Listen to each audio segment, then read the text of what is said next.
How rich was Hitler? Really? How did he get his money? And who was giving it to him? What kind of tricks did he use to amass an enormous fortune?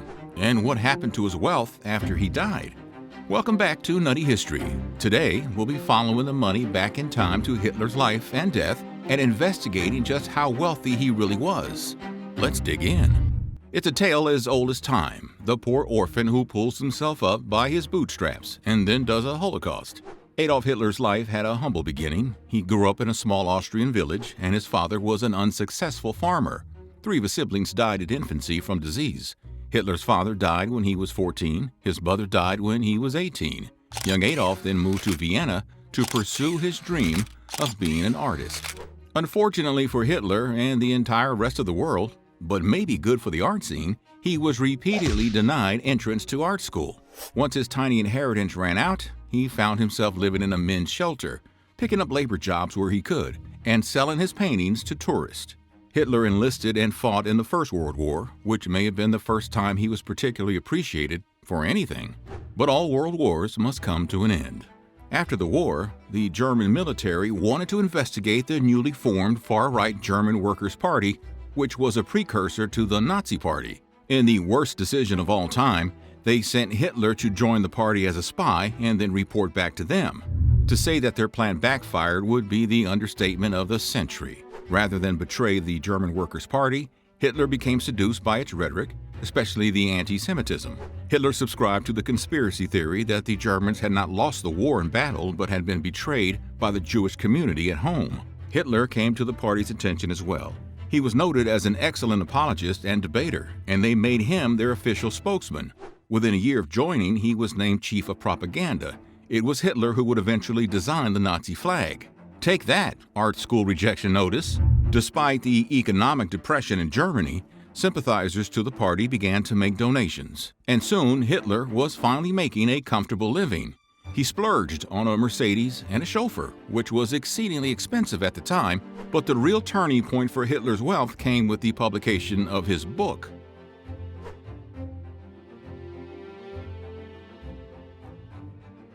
In 1925, Hitler published Mein Kampf, following his release from prison after a failed coup d'etat by the Nazi Party, which he led.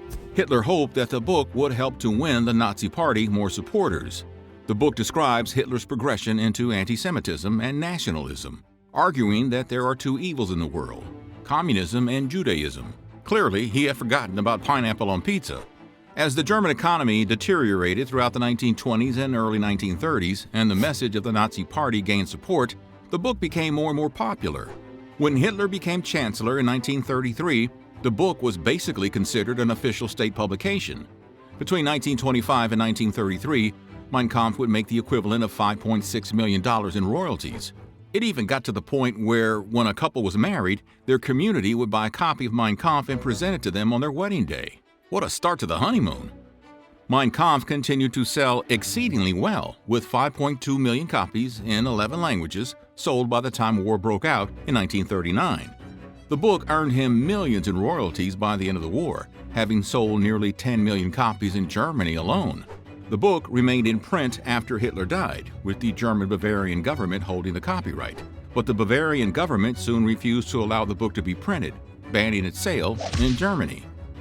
In 1941, after Hitler declared war on the United States, the states seized control of the royalties of copies sold in the U.S. This amounted to about $225,000, which the government donated to charities serving war refugees. In 1945, a U.S. publisher purchased the rights from the government for $37,000. For 20 years, the book was sold, amassing $700,000 in U.S. royalties. After expressions of concern by the public, the publishing house also donated this money to charity. Long after Hitler's death, Mein Kampf still performed well. In 2016, it entered the public domain and was immediately reprinted in Germany. Overnight, it was catapulted onto the bestseller list and sold out on Amazon's German site within hours. Over 85,000 copies of this new edition were sold in Germany by 2017. Ultimately, the book made Hitler over $40 million.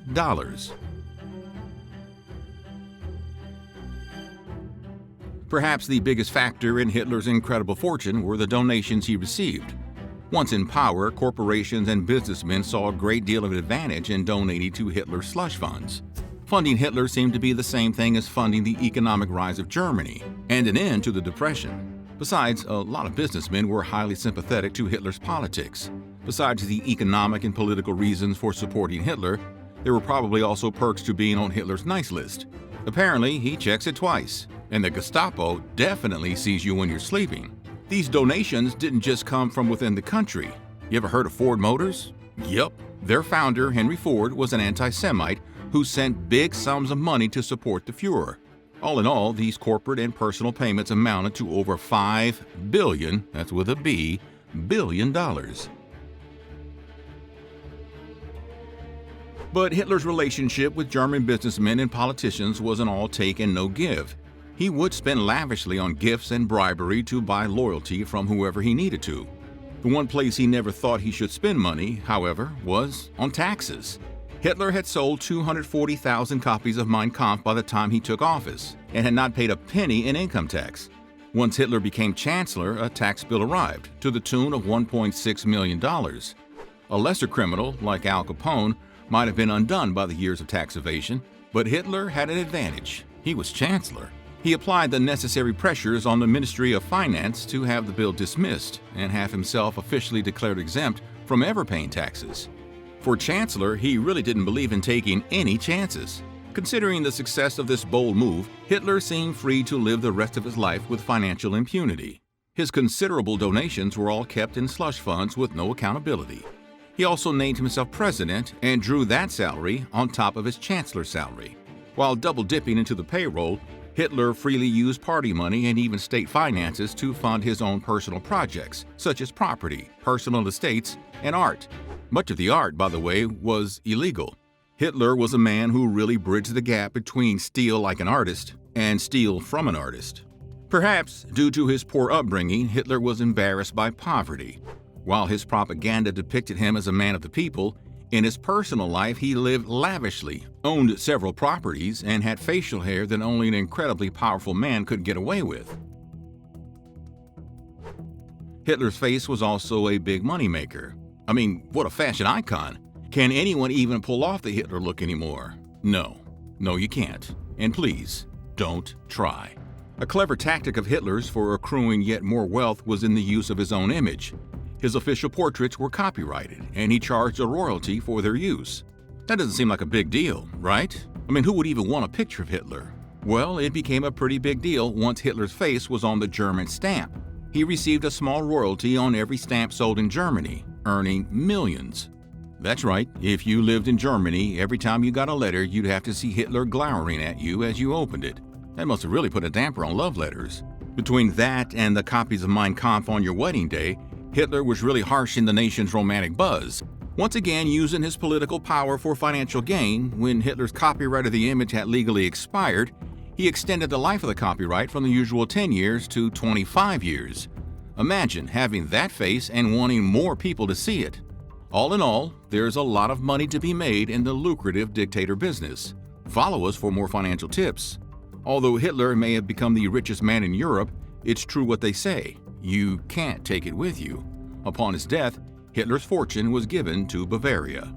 Did anything shock you about Hitler's wealth? Let us know in the comments below. We hope you enjoyed this investigation into the Fuhrer's fortune, and we'll see you next time for another Nutty History video.